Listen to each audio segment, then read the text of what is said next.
ल गाइज आज चाहिँ होइन म तपाईँहरूलाई पुरै किचन देखाउन लाग्छु हाम्रो यो चाहिँ हाम्रो किचन है सानो किचन यतातिर पुरै भाँडाहरू यतातिर छ अनि यो चाहिँ खाना तरकारीहरू बनाउनु अनि यो चाहिँ परोठा हान्ने ठाउँ है यहाँ चाहिँ म काम गर्छु यहाँ परोठा हान्ने काम चाहिँ मेरो हो त्यसपछि यो चाहिँ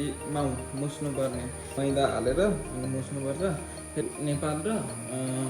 यहाँको धेरै डिफ्रेन्स छन् क्या हाम्रो नेपालमा चाहिँ सबै कुरा एउटै ठाउँमा राख्छन् होइन तपाईँको म एउटा फोटो तपाईँहरूलाई राखिदिन्छु अनि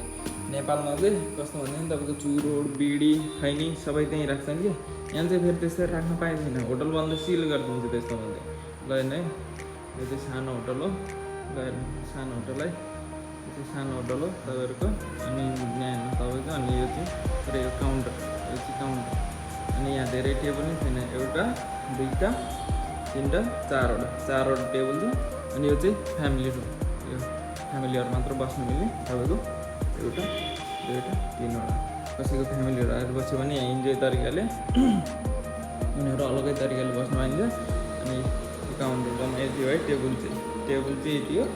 त्यसपछि बाँकी भनेको किचन चाहिँ यो मुनि छ हाम्रो मुनि अन्डरग्राउन्डभित्र पर्छ अनि यसरी तपाईँहरूको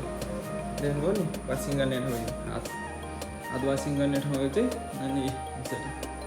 पुरै यो चाहिँ फेरि रेस्टुरेन्ट जस्तो होइन कि तपाईँहरूको पुरै यो फ्यानको सबै है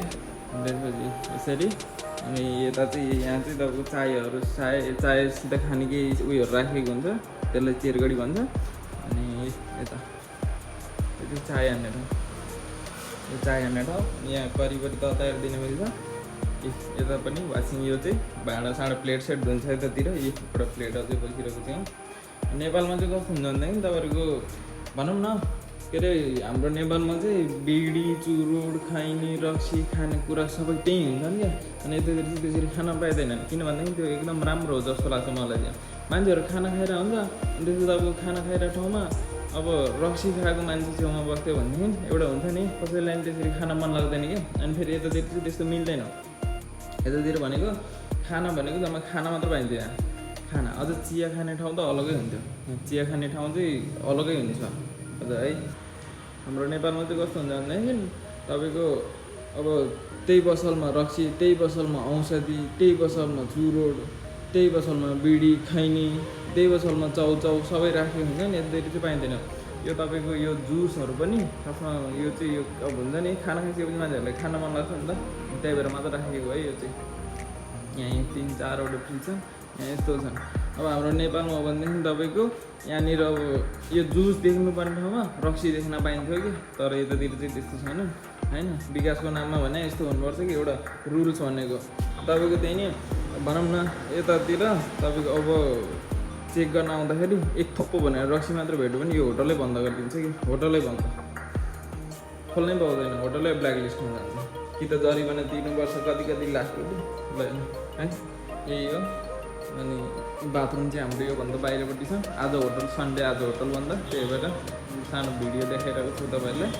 है अब मान्छेहरू भएको बेलामा त मिल्दैन नि त अब यत्रो मान्छेहरू खाना खाएर हुन्छन् मैले त्यसरी भ्लग बनाउँदै हिँड्नु भएन त्यो फ्यामिली रुम है यतातिरको भाषा चाहिँ यस्तो छ केरला भन्छ है बेला बेलामा चेकिङहरू आइरहेको हुन्छ नि चेक गर्दाखेरि तपाईँको केही मात्र प्रब्लम देख्यो भने त्यो होटल गयो भनेर जाने हुन्छ त्यही भए है नेपालमा भएदेखि चाहिँ अब यतिखेर तपाईँको यहाँ अब हुन्छ नि यसमा के अरे रक्सी हुनुपर्ने हो कि यसमा जुस भएको ठाउँमा रक्सीहरू हुन्थ्यो कि अनि त्यही फेरि यहाँ नो स्मोकिङ भनेको छ होटलभित्र कहिले स्मोक गर्नु पाउँदैन होटलभित्र भनेपछि चाहिँ स्मोक गर्नै पाउँदैन अनि त्यही हो यता यो चिया सिधा खानालाई केहीहरू राख्छन् हाम्रो नेपालमा चाहिँ फेरि कस्तो चल्छ भने एकदम हाम्रो नेपालमा चाहिँ जम्फुट धेरै चल्छन् होइन यतातिर जम्फुट त्यस्तो चल्दैन बरु तपाईँको भोक लाग्यो भनेदेखि 10 रुपियाँकै बरु एउटा रोटी किन खान नपरोस् होटलमै आएर तपाईँ खाएर जान्छन् कि मान्छेहरू हाम्रो नेपालमा चाहिँ अहिले एकछिन भोक लाग्यो भनेदेखि लौ न तपाईँको जम्फुट सिधै के अरे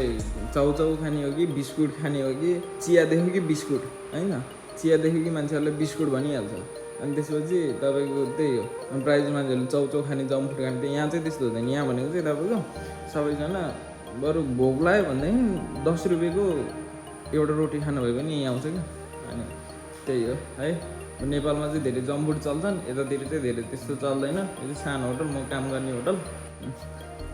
चिया देख्यो भनेदेखि तपाईँको सिधै बिस्कुट खोज्छ नेपालमा, यतातिर त्यसमा बिस्कुट पाउरोटी, यो चाहिँ चिया नि। अनि बिस्कुट पाउरोटीहरू खोज्छन्, यतातिर चाहिँ त्यस्तो हुँदैन। यतातिर भनेको तपाईँको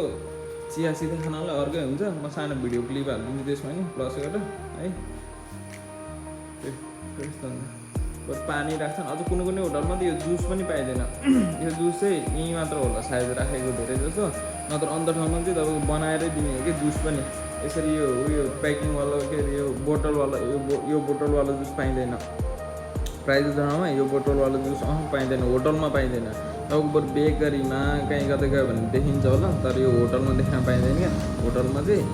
आफैले बनाएर दिनुपर्छ होटल लाइनमा चाहिँ है। त्यही हो आजको ब्लग चाहिँ म यति भन्नको लागि आएको।